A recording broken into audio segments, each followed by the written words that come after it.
कसं आहे ना मंडळी, हातात शस्त्र असूनही रडणारा योद्धा बनण्यापेक्षा शून्यातून विश्व निर्माण करणारा लढवय्य बनलेलं कधीही चांगलं. ज्याला लढायचं असतं ना, त्याला तुटलेली तलवारही चालते. पण ज्याला लढायचं नसतं, पळायचंच असतं, त्याला मजबूत ढालीचं सुद्धा ओझं वाटू लागतं. यशाला कारणांची नाही तर प्रयत्नांची गरज असते. जो कारणे देण्यात मग्न असतो ना, तो इतिहास घडवण्यात कधीच व्यस्त नसतो. घोड्यावर बसून पळायचं कसं असं विचारणं म्हणजे बुद्धिमत्ता, आणि संधी असूनही यशस्वी कसं व्हावं असं विचारण्याचा मूर्खपणाच नाही का?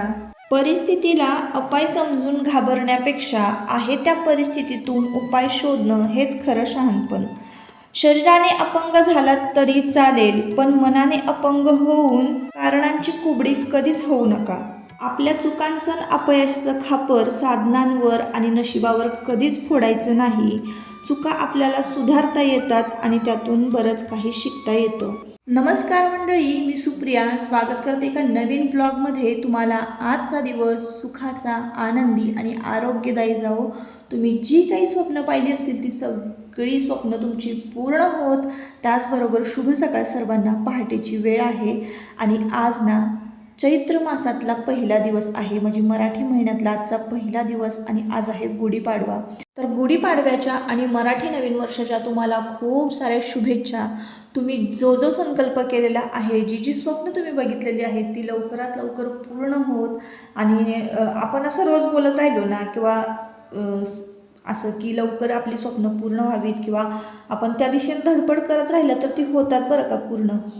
पण मी तर रोजच तुम्हाला सांगत असते की तुमची स्वप्न लवकर पूर्ण व्हावीत. पण नुसतं पूर्ण हो म्हणून चालत नसतं, त्यासाठी आपल्याला हालचाल करणंसुद्धा खूप गरजेचं असतं. असो, इथं मराठी महिन्यातला हा पहिला दिवस, मराठी वर्षातला हा पहिला दिवस ना, त्यामुळं आज घराची संपूर्ण स्वच्छता करायची होती. म्हणजे अंगणातली, आपण कसं सणवार असलं की सडा रांगोळी करतोच, पण आज मी ठरवलं होतं की संपूर्ण जिना धुवून काढायचं सकाळी सकाळी. आणि सकाळी सकाळी कसा थोडासा वातावरणामध्ये गारवाच असतो उन्हाळा असला तरी. आणि झाडांना इथं छान आंघोळ घातली. सगळ्या झाडांना सकाळी सकाळी पाणी दिलं की नाही, झाडं एकदम छान दिवसभर तरतरीत राहतात. आणि थोडं थोडं उजेडत आलं होतं ना, सगळ्या गाड्या वगैरे पण धुवून घेतल्या, कारण कालच अमावस्या लागली होती. आणि आज हा वर्षातला पहिला दिवस आहे, पहिला सण आहे गुढीपाडवा. हे सगळं धुवून झाल्यानंतर ना इतकं छान फ्रेश वाटायला लागलं उजडल्यानंतर. खरंच नवीन अशी नवीन वर्षाची सकाळ खूप छान प्रसन्न वाटायला लागलं. आणि तुमचे दादा नवीन कळक घेऊन आले होते गुढी उभारण्यासाठी. तर आता ना इकडं माझी सकाळी मी बाहेर पडले ना सगळं स्वच्छ करायला, त्यावेळेसच आंघोळ करून मी पुरणाची डाळ शिजायला घातली होती. माझं बाहेरचं सगळं काम आटपून होईपर्यंत डाळ छान मऊसूत शिजली होती. मग त्यानंतर घरात आल्यानंतर पुन्हा एकदा मी डाळ सगळी वाटून घेतली, मसाला वगैरे तयार करून घेतला ना. आता आमटीला मस्तपैकी फोडणी दिलेली आहे. प्रत्येक सणाला ना मी पुरणपोळीचा स्वयंपाक शेअर करते तुमच्याबरोबर. आणि पुरणपोळी म्हणजे पुरण व्यवस्थित जमावं, खूप साऱ्या टिप्स मी ना बऱ्याच ब्लॉगमध्ये शेअर केलेल्या आहेत. आमटीसुद्धा मी कशी फोडणीला घालते हे सुद्धा मी बऱ्याच ब्लॉगमध्ये शेअर केलेलं आहे. म्हणून म्हटलं चला आताच्या या ब्लॉगमध्ये ना पुरणपोळीचा स्वयंपाक म्हणजे काहीच मी शेअर करणार नव्हते. बऱ्याच साऱ्या टिप्स मी आधीच शेअर केलेल्या आहेत. फक्त आता इथं आमटीला फोडणी घालून घेतली. आणि माझं या टायमिंगला वरण वगैरे झालं होतं, भात झाला होता. तुमच्या दादांना ना बाहेरनंच भजी खायची होती. आमच्या इथं जवळ गावात एका गाडीवर खूप छान भजी मिळतात. मी खरं तर बटाट्याची करणार होते, पण त्यांनी नाही करून दिली. बाहेरनंच त्यांना आणायची होती. आणि मग म्हटलं चला आता ते बाहेरनं भजी आणतायत ना, तोवर आपण मस्तपैकी पोळ्या लाटून घेऊया. आमटी पण इथं फोडणीला घालून झाली होती, भात झाला होता, वरण झालं होतं. फक्त यावेळेस ना कुरवडी पापड मी तळले नव्हते, कारण जास्त असं तेलकट कोणच खात नाही. आता कसा ऋतू बदलतो ना, उन्हाळ्याला सुरुवात होते आणि मग तेलकट खाल्लं ना की त्रास होतो. आणि त्यात पुरणपोळी मग कुरवडी पापड खाल्लं की जास्त जात नाही, जेवण भरपेट जात नाही. म्हणून मग मी कुरवडी तळली नव्हती. आता मी पटपट पटपट पुरणपोळी लाटायला घेतलेली आहे. आता पुरणपोळी मी कशी लाटते, कशा पद्धतीनं, तर कोणाकोणाला ना फिरवून लाटायची सवय आहे.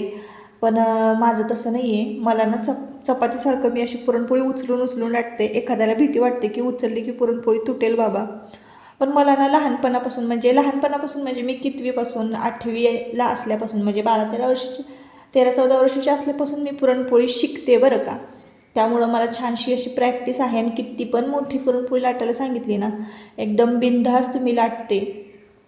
त्यामुळं ना आणि मला आवडसुद्धा आहे पुरणपोळी लाटण्याची पण आणि खाण्याची पण, कारण हा अस्सल महाराष्ट्रीयन पदार्थ आहे, म्हणजे मराठी पदार्थ आहे पुरणपोळी.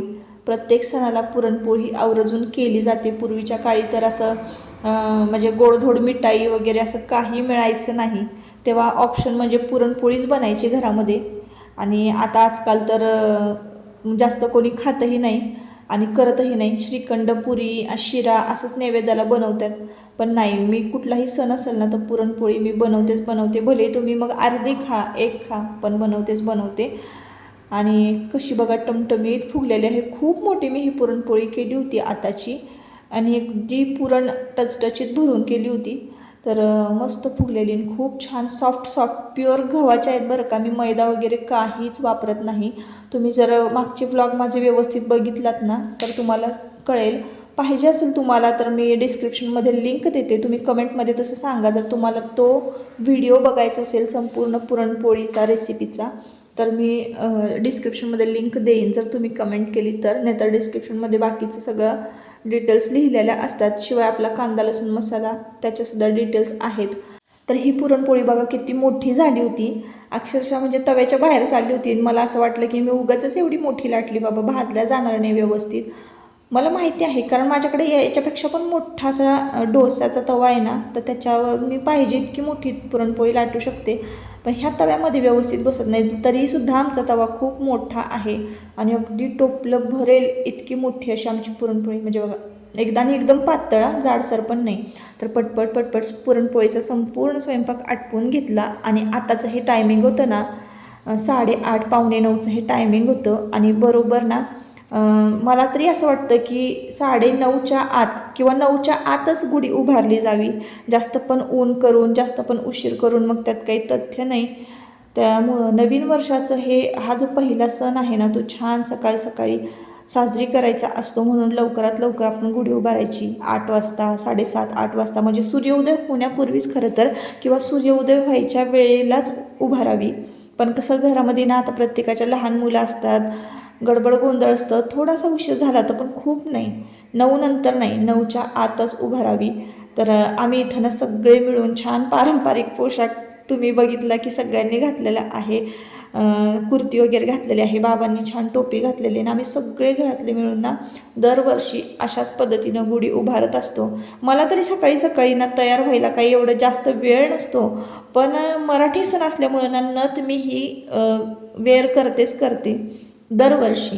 आणि मग इथं आयुषसुद्धा तालमीतनं आला होता. आयुष तर दररोज सकाळी 4 वाजताच उठतो पहाटे, तुम्हाला माहिती आहे. 8 वाजता तो घरी आला होता, त्याची आंघोळ वगैरे झाली. त्यांनी पण छान अशी नवीन कपडे घातली होती. आणि नवीन कपडे घातले ना किती छान मस्त वाटतं, घरामध्ये काहीतरी सण असल्यासारखा वाटतो. आणि थोड्या वेळासाठी का असेना आपला मूड फ्रेश होतं, मन प्रसन्न होतं. म्हणून सगळ्यांनी नवीन छान कपडे घातले होते. आणि इथं ना आमच्याकडं बघा लहान धाकटे जर असतील ना तर त्यांच्या गळ्यामध्ये ना घाटी बांधण्याची पद्धत आहे.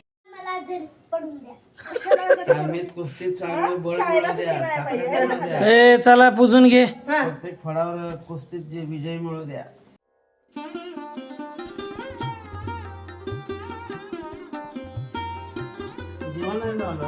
थांब की लावायचं.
आता की नाही गुढीचं पूजन करून झालं, छान बाबांनी नारळ फोडला. पण तो नारळ फोडला ना तेव्हा बापरे, एवढी गडबड गडबड चालू होती आमची की काय विचारायलाच नको. आता ह्या दोघांना असं वाटत होतं की तो नारळ फुटल्यानंतर ते पाणी गळून जातंय का, आम्हाला काय मिळतच नाही प्रसाद, का तो प्रसाद कुठं जातोय पळून, असं वाटत होतं. म्हणून सगळ्यांची गडबड चालली होती, फुटतोय की नाही नारळ, फुटतोय की नाही नारळ, सगळे वाकून वाकून बघत होते. असं झालं होतं. मग शेवटी नारळ फुटला, सगळ्यांना प्रसाद मिळाला आणि नारळातलं पाणीसुद्धा प्रसाद म्हणून सगळ्यांना दिलं. फक्त आयुषच राहिला होता ना, आयुष कॅमेरा हँडल करत होता, त्यामुळे त्याचा प्रसाद राहिला होता खायचा आणि त्याचंच नारळाचं पाणी प्यायचं राहिलं होतं. आम्ही सकाळी सकाळी ना सगळ्यांनी चहा बिस्किटचा नाश्ता केला होता.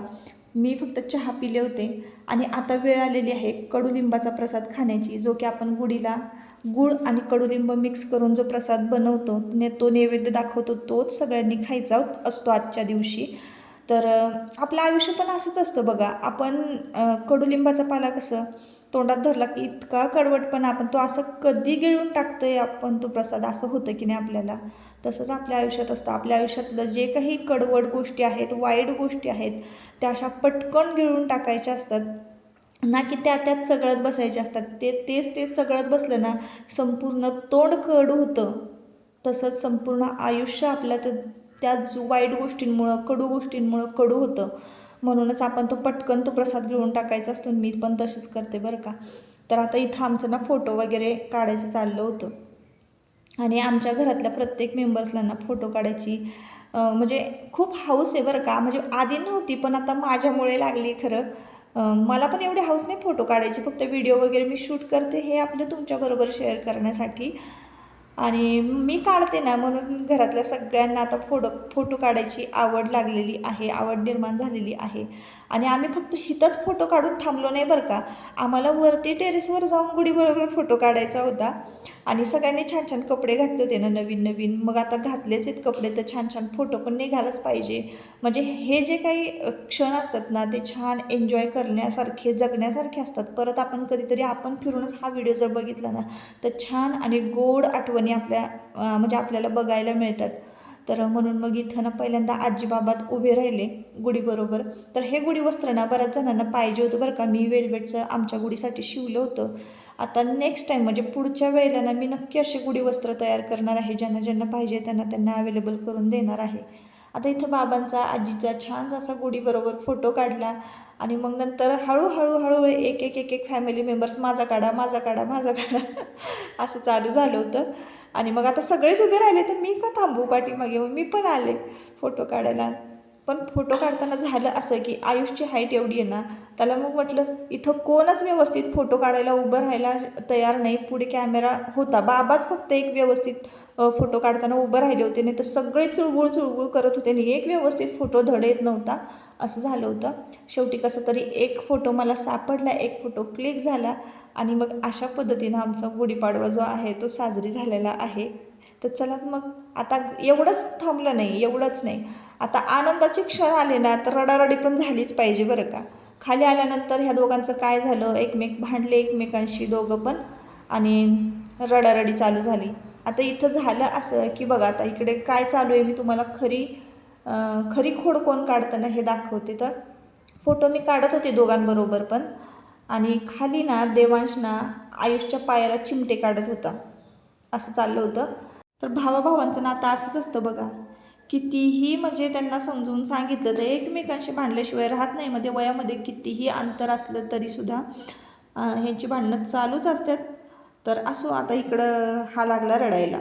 तर चला आता आजच्या ब्लॉगचा शेवट मी इथंच करते. छानशा पुरणपोळीचा स्वयंपाक मी इथं हे तयार केलेलं आहे. दुपारी जेवणं वगैरे झाली, छान भांडे वगैरे घासून झाली. आता संध्याकाळची वेळ आहे, संध्याकाळीसुद्धा तेच जेवण असतं. तेच ताट मी तुमच्याबरोबर शेअर केलं. दुपारीच देवाला नैवेद्य दाखवला होता आणि संध्याकाळीसुद्धा देवाला नैवेद्य दाखवला जातो. आत्ता मी गरम गरम पुरणपोळी केली. चला तर मग आजच्या व्हिडिओचा मी शेवट इथंच करते. परत आपण पुन्हा भेटूया नवीन एका ब्लॉगमध्ये. तोपर्यंत स्वतःची काळजी घ्या, मजेत राहा. आणि आपला हा गुढीपाडव्याचा ब्लॉग जर तुम्हाला आवडला असेल, तुम्ही पहिल्यांदा माझा व्हिडिओ पाहत असाल, तर नक्की आपल्या चॅनलला सबस्क्राईब करा आणि व्हिडिओला लाईक करा. चला बाय.